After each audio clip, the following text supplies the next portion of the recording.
What advice would you give to anyone struggling with this question? If I can start maybe with you, Scott. Sure, happy to.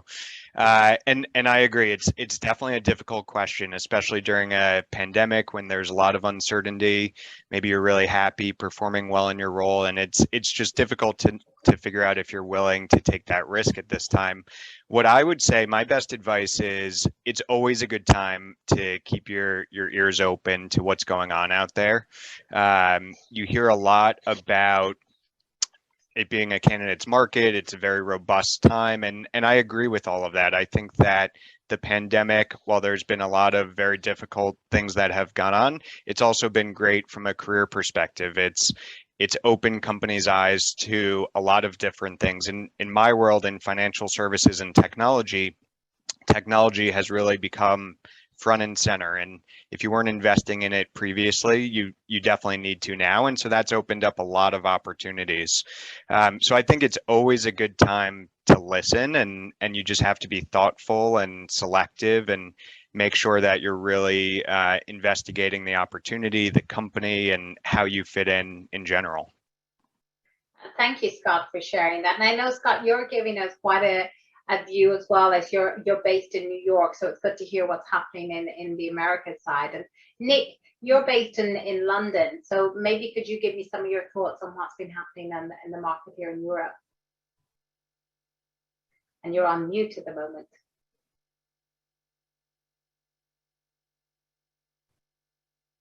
Apologies. Yeah, I would echo Scott in terms of, number one, keep your eyes and ears open in terms of what's going on. I think that we're seeing still quite a bit of movement across industries, across sectors. My area is in life science, biotech, and pharma, and those have been relatively strong consistently, even pre-pandemic, but all the way through that time. I think the other perspective is, and this comes back to a lot of the change that 2020 and arguably 2021 have been years of resilience, where people have had to toughen up to see their way through quite challenging times personally and in the business world. And it's led to some reflection. And I think the point that I would say, rather than just keeping your eyes and ears open before launching and saying, right, is this the right time to go, is to ask yourself that question, of where, and when is it right for you, in terms of presently, in terms of your career, what your plans are, and don't necessarily kind of follow the crowd necessarily. I think going back to what's happening in Europe, that across industries we're seeing movements, particularly in life science and biotech, as I say, have been strong. But other areas in terms of tech in other sectors have also kind of been strong in particular functional areas, be it commercial, for example. So yes, there's opportunity, but should I go? Yes, for the right reasons. Yeah. Okay, thank you. And Scott, do you want to add anything else?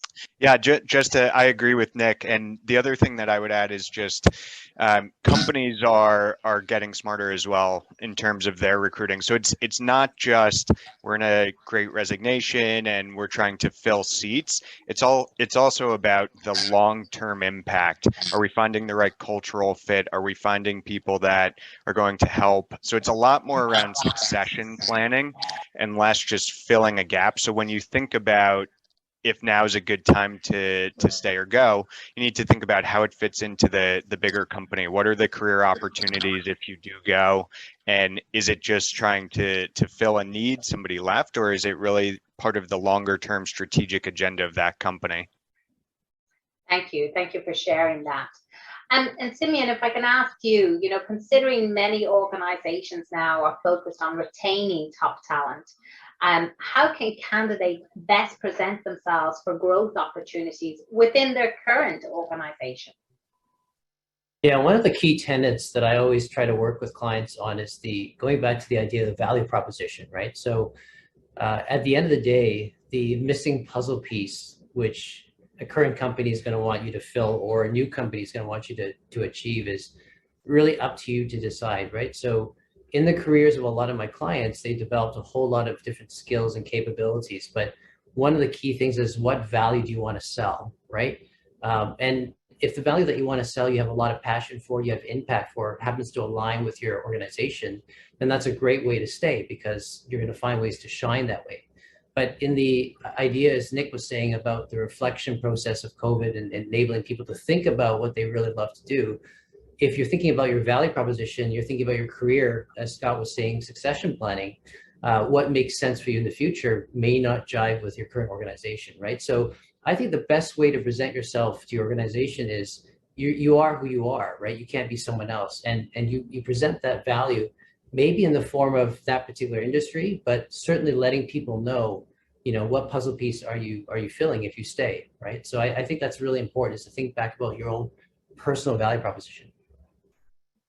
Thank you. Thank you for sharing that. If we look now really at what is the current landscape regarding executive recruitment, and we are seeing, that there is quite a lot of searches going on. But is there specific industries that you're seeing executive search opportunities? And maybe if we can start with you, Nick, on this. Yeah, certainly. From a healthcare perspective, I think the market, whether you're in a public or private kind of environment, these are relatively challenging and distressed environments where churn is high. And to some degrees, you're seeing people exit those because they have had enough. They've taken it too much, and that's driving quite considerable demand in those areas. That's probably more pertinent to healthcare provision. In areas related to healthcare, let's say within the health tech environment, there has been a kind of a consistent push in terms of digital, whether it be from a data perspective in helping driving kind of value and better provision of healthcare and better outcomes of patients earlier on. I think that within the life science space, there are trends that are kind of, I think, separate to COVID.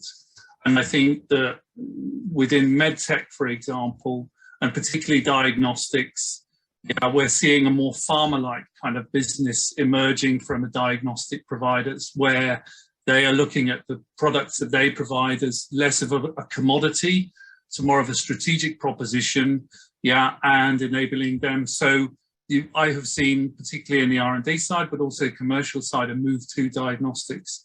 I think another sector that itself, which remains buoyant because there's still money going into it, and that's the biotech world. And whilst these are smaller organizations and scientific, very technology driven, there is a consistent kind of demand for C-suite, the financial CFO level, the chief financial officer, and as they mature, a chronic kind of supply across industry within life sciences, demand for medics to come in and work within development, but also commercial medical areas too. Thank you. And Scott, what are you seeing? Yeah, in the U.S. and specifically in financial services, there's been a lot of activity in the last 2 years. What's interesting is we're seeing more new roles being created in the last 18 months than we've seen historically, which is really interesting because it speaks to some of what Nick was saying around investments in new areas like digital and to different parts of technology. And then we're also seeing a lot of cross-industry movement, which historically within financial services, if you work in a bank, you probably tend to stay within banks. But we're seeing people leave financial services to go to consumer retail companies, to go to technology companies, and then vice versa, people coming into financial services from tech firms or telecom. So it's interesting just to see how the world has changed in the last few years with a lot of cross-industry movement and a number of new roles being created.